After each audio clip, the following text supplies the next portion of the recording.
the Idries Shah Foundation podcast. Practical Psychology for Today. Featuring the works of Idries Shah, voiced by David Ault.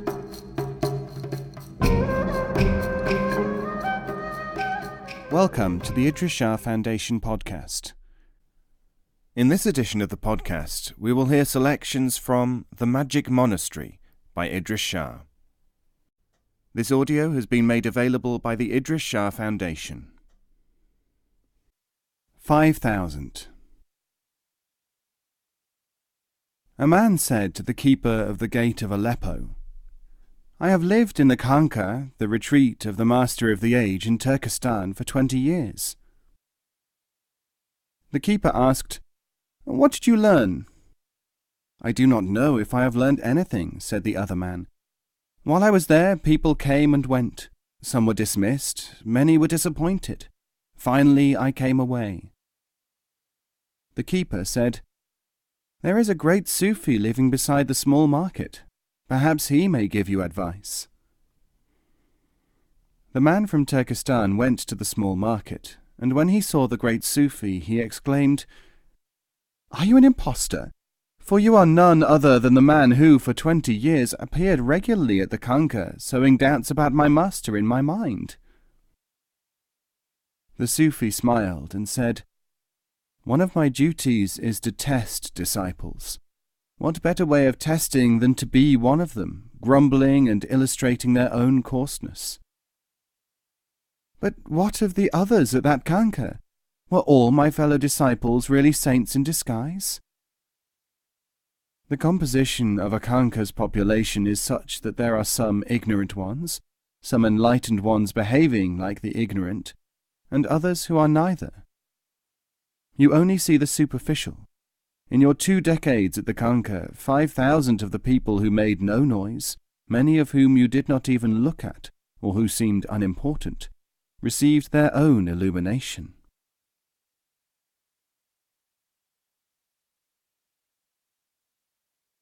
The Man and the Snail. A man once saw a snail sitting in a crevice in a wall. He called out, "Hello, snail." Believe it or not, that snail could speak, and it could hear, and it said, "Hello there, what are you?" The man said, "I am a human being." "Are you like us?" asked the snail. "In a way, but there are a lot of things which we can do that you cannot." "Name them." "Well, for instance, you have eyes on stalks. We have stalks on the other end called legs. We have feet on them. By moving the legs and feet, we can cover vast distances in no time at all." "That sounds quite extraordinary. Anything else?" "Well, we have no shell. We don't need one." "No shell? I suppose it is possible. Anything else?" "And we can communicate without words, without even being together. Our method is to take something like, say, a leaf, make a mark on it, called writing, and send it by another human being. Now, by what is called reading, the person who receives it can know what the writer was thinking."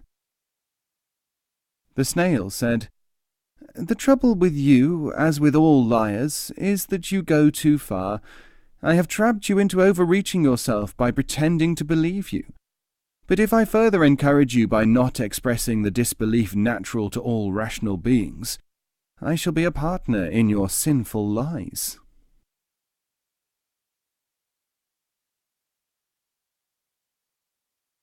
The Doorkeeper. A Sufi was asked, "What are you doing? You do not let us, who want to learn from you, study books. You do not perform rituals. You refuse to answer questions, and you take no heed of praise or blame." He said, "I am a doorkeeper. The doorkeeper makes sure that the door is open when it should be open, and that it is shut when it has to be shut. He permits the entry of whatever or whoever should enter, and he denies entry to what must be excluded. If you want him to make a noise, to bang the door, to create an effect, to wear rich or poor clothes, to hold out promises or to argue, to mime, to accept bribes or to discuss instead of working. You are not a person to have transactions with the keeper of a door.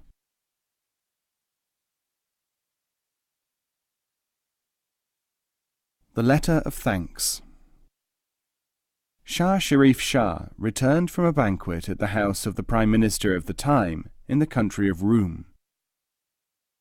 He immediately sat down and dictated a letter to the finest calligrapher in the city, packed with some fulsome compliments and sticky honorifics. A visiting thinker said, "O Sharif, if you send this letter to the minister, he will either be revolted by your adulation and never invite you to his table again, or else he will so fear people's opinion that he was influenced by your flattery as never to offer you a high post at court." Sharif Shah smiled and said, "You have judged him well, and your reputation as a philosopher is illuminated by your diagnosis. But your assessment of me seems to have become confused with your own ambitions for yourself. Know, therefore, that being desirous of fewer, not more, banquets, and even less enamoured by the prospect of positions at court, I have composed the letter which you have just heard."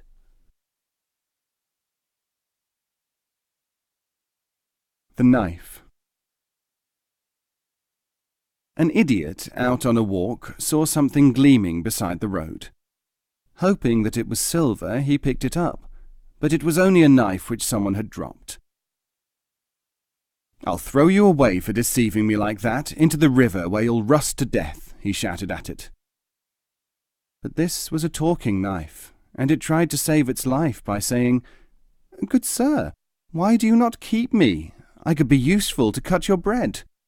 "Not likely," said the idiot, "for you could also be used by someone else to cut my throat."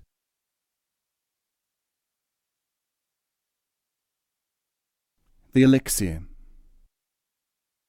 One of the great Sufi teachers was asked, "How is it possible to comprehend the teachings of the masters when so much of their behaviour is paradoxical and frequently so very ordinary?" He answered, "General rules and hypothetical approaches block the understanding as often as they assist it. But I shall tell you my own experience, for the records of experience are often the best. When I was a student, I approached the greatest master of the age and said, 'I can only behave like an animal, consent to help make me human.' He nodded his head, and I attended him at his house for 2 years, waiting for a sign of teaching. After this time I went to another wise man and asked him how I could approach my teacher to learn from him. The wise man said, 'You seek an elixir, and I shall give you one. Take this colourless fluid and put a drop in your master's food once a day. At the same time make sure that you serve him and do everything which he says, not for the time being making any attempt to see meanings in his actions or to trick him into conversations.' I did as he said, and after a month I found that I was developing perceptions and understandings. I returned to the wise man and said, 'Blessings upon you. The elixir is undoubtedly working, for I am progressing, and can now do things formerly impossible to me.' He said, 'And is that why you have come?' I said, 'I have also come for a little more of the magical elixir, for the quantity which you gave me is exhausted.' He at once smiled and answered, 'You may now stop giving your teacher drops of inert water, the elixir, and continue with the special behaviour which I prescribed for you.'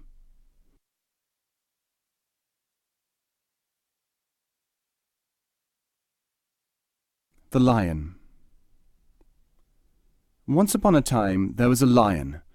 He had come into being to be a lion, and to pass on lion experience to cubs and other lions. But certain gnats and flies who surrounded him imagined that he was there for their amusement and for their use. The lion, by shaking his head and swishing his tail, prevented the insects from living off him.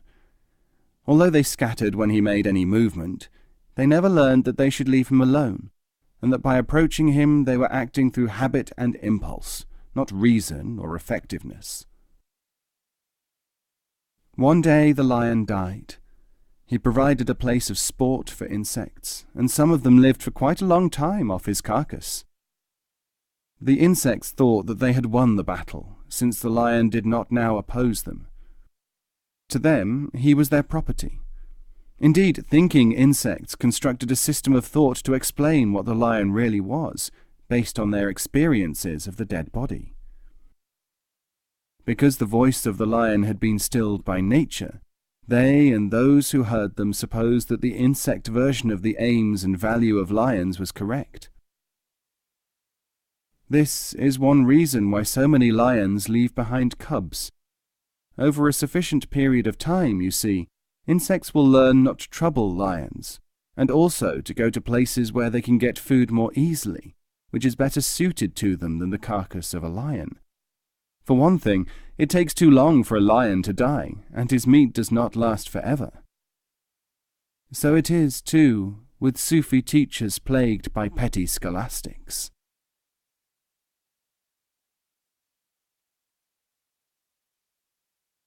The certificate. A certain man had been studying with a Sufi master for several years, having been sent by means of a subscription raised from the citizens of his hometown.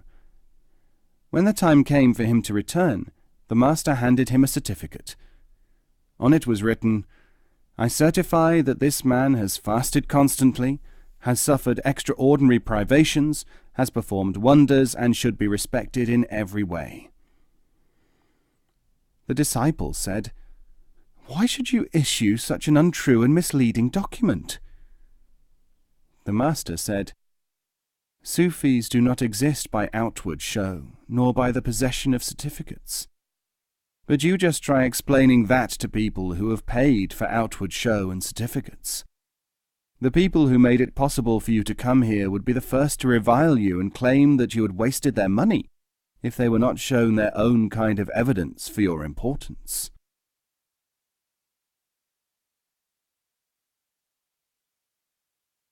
Cheese for choice. "I have chosen," said the mouse, "to like cheese. Such an important decision, needless to say, cannot be arrived at without a sufficient period of careful deliberation. One does not deny the immediate, indefinable aesthetic attraction of the substance. Yet this in itself is possible only to the more refined type of individual. As an example, the brutish fox lacks the sensitive discrimination even to approach cheese. Other factors in the choice are no less susceptible to rational analysis, which is, of course, as it should be. The attractive colour, suitable texture, adequate weight, interestingly different shapes, relatively numerous places of occurrence, relative ease of digestion, comparative abundance of variety and nutritional content, ready availability, considerable ease of transport, total absence of side effects. These and 100 other easily defined factors abundantly prove my good sense and deep insights, consciously exercised in the making of this wise and deliberate choice."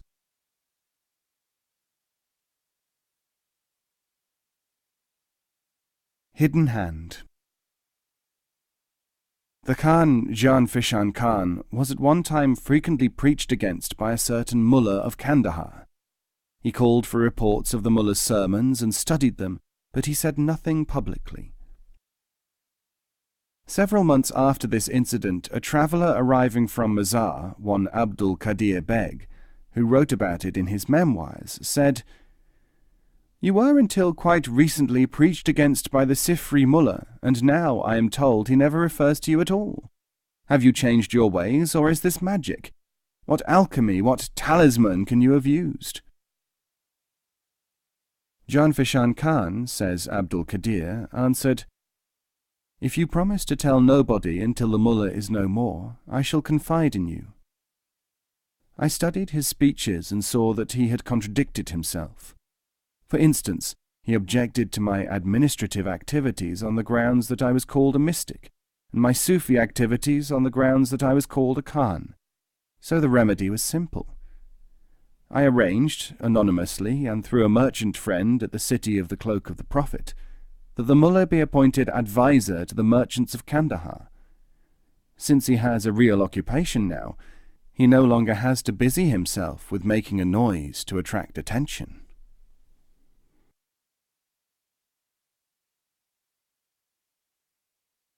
City of Storms. Once upon a time there was a city.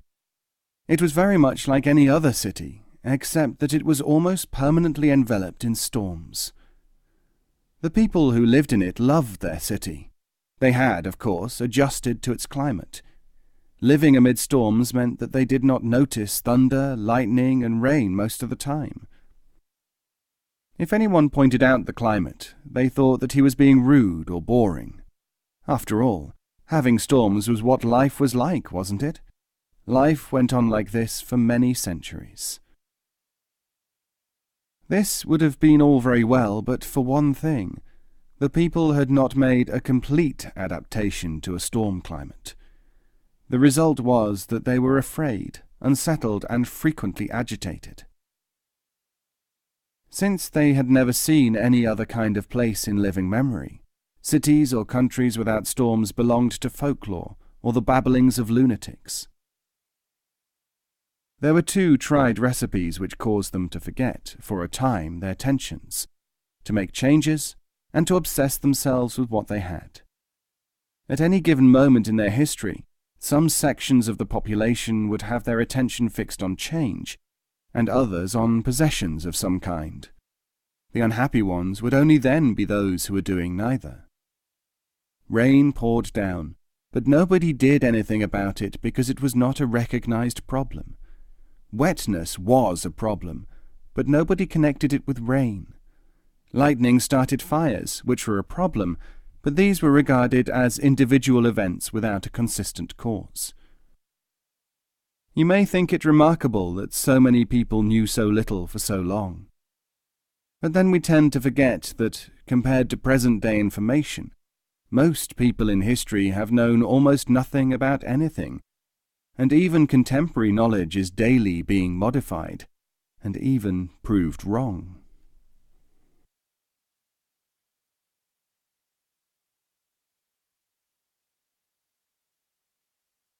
People. It is related in the book of Amudarya that a former lawyer, a scholar jurist, who had joined Bahuddin Naqshband, asked him, "You know all about dogma and exegetics. You seem to know all about theory and about what is in books. How can you manage to have all this knowledge when it is not as well developed in academic scholars and in dogmatists?" "Well," said Bahuddin, "I can only say that I learned much more about dogma from sources other than books and arguments, or even from lectures." "What could such sources be?" "I learnt about dogma and scholasticism by studying people."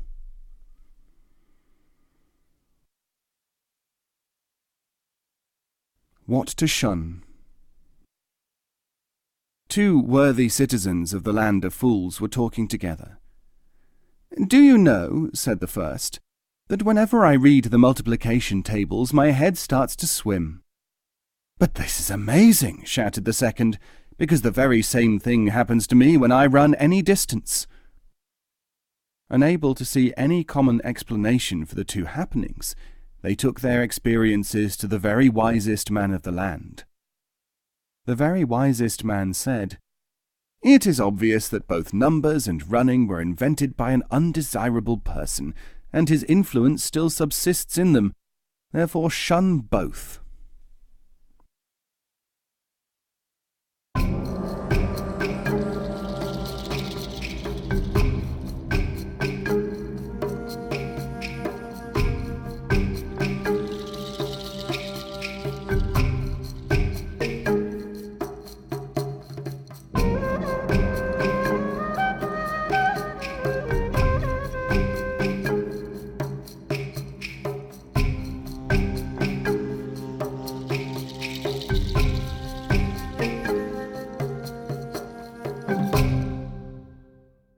This podcast is copyright 2016, the Idries Shah Foundation.